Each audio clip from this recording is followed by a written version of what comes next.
is my Dengfu FM066. Let it all out, 'cause you bubble up an empty self with false reflections benefiting your stunted growth. Let this life end.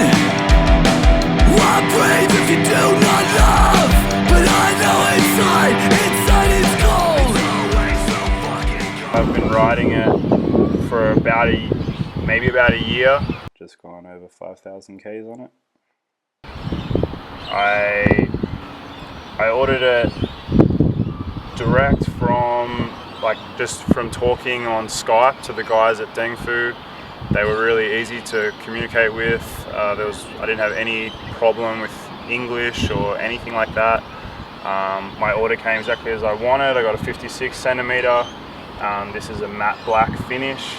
I built this myself. It took me maybe an afternoon watching TV, a few hours. It's the first bike that I've ever built from scratch. I've always worked on bikes, but I've never actually built one from scratch. So this one was my first. It was really easy. At the most that I had to do was file a couple of the holes to make room for the connectors for the electronic group set. But beside that, it was very straightforward. It wasn't hard to run the cables to chase them. I had a small toolkit that I bought for maybe $100 a few years ago. I needed a bottom bracket tool. I needed a torque wrench, and besides that, I used a set of Allen keys. I had the only other specific tool that you could really need was if you're mounting a cassette. If you've already got wheels, that doesn't really matter, but I did have a chain whip and a cassette tool, and then everything else was just super easy. I quite enjoyed it. It was fun. I like building bikes. I like riding a bike that I built. It's fun. This is actually my second one. The first one that I built, I got a crack here, and it just slowly started to open up. This is the email that I sent when the frame cracked. There's some pictures of what happened. We've got some closer up ones here. There's the crack. There it is. And then their response was to just send me a new frame. They were happy with the photos, and they sent me out a new frame, and I had it a few weeks later. Buying this frame, which I paid about $670 US for it delivered to Sydney, Australia. $172.88 US to be exact. This is one thing I will recommend. I ordered an extra derailleur hanger. It only cost me an extra $2, but if you ever bin it and you end up bending your derailleur and you don't want to wait a month for a new part to come for something so simple for really cheap, that's an extra way to be a little extra safe. Buying this frame allowed me to spend money on things that I wouldn't have usually been able to afford. Everything else I bought secondhand, but these are some old Zip 404s. They're from 2008. The DI2 I bought. This is secondhand. Rotor with the Q-rings.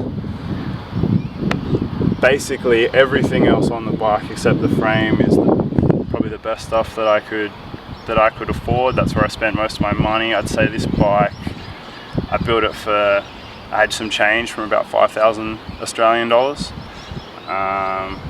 It weighs currently 7.35.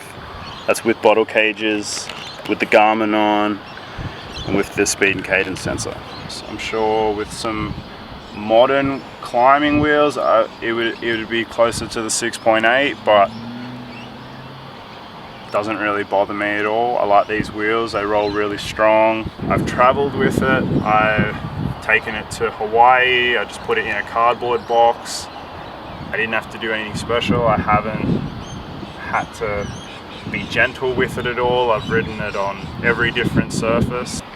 Before I had this bike, I had a Pinarello FP3, which had full Ultegra with some of the in-house most components.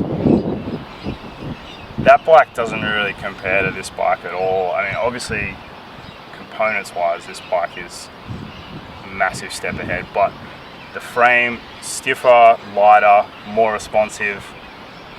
I can't see any reason why I would ever buy a brand name frame again. I've also got a tri-bike, which is an FM066.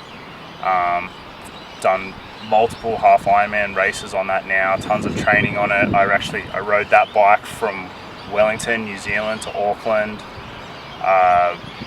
Never had a problem with it at all. Both of my Chinese frames have been really good. The only time I had a problem, warranty was handled straight away, 2-year warranty on both of the frames.